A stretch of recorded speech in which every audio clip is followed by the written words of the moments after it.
So my name is Mallory Schultz. I am the Prevention and Training Coordinator at the Connecticut Council on Problem Gambling. The College Campus Gambling Prevention Initiative really came about because of the expansion that happened in 2021 in Connecticut that expanded online sports betting, online casinos.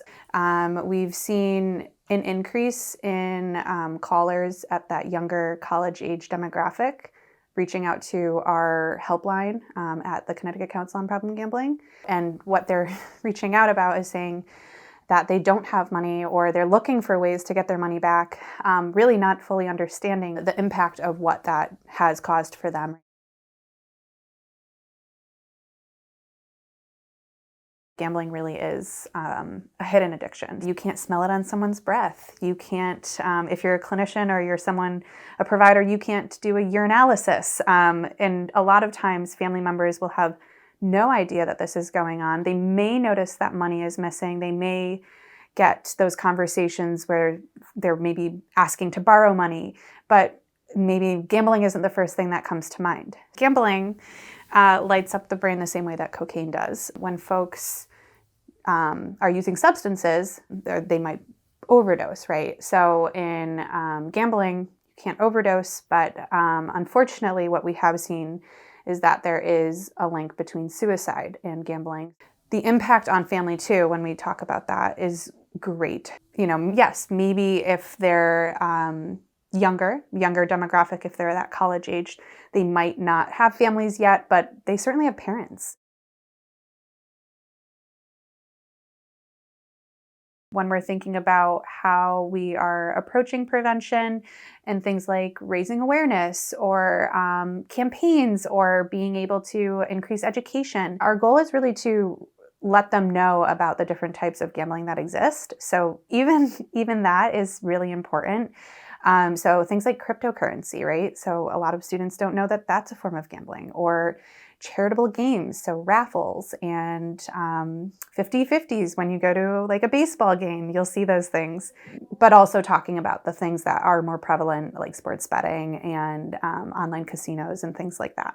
That's really what we've been working with the colleges at, being able to implement those on their campuses. So they'll either have myself or my colleague Caitlin Brown on their campuses to do trainings for their staff or for their residence life. There's been focus groups, surveys on campus to be able to really gather that assessment data to be able to understand how their college campus is affected. Obviously, we're focusing on prevention, and that's really where my focus has been a lot of it. But to understand prevention and to provide the best way of talking to those individuals, you need to know the whole continuum. So being able to provide those resources for folks that if they were experiencing gambling-related harm, where they could go and what they could seek out.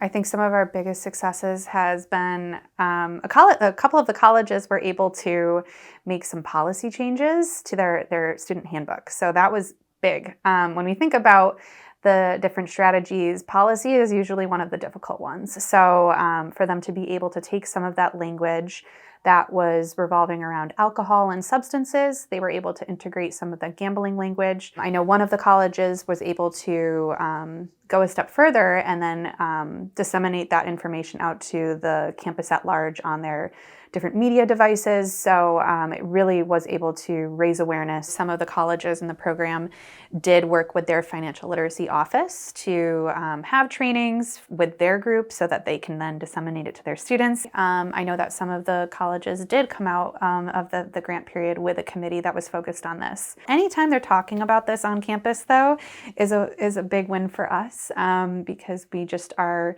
trying to really raise awareness, and we know that this isn't talked about as nearly as much as other substances. So if they're talking about it, that makes us happy.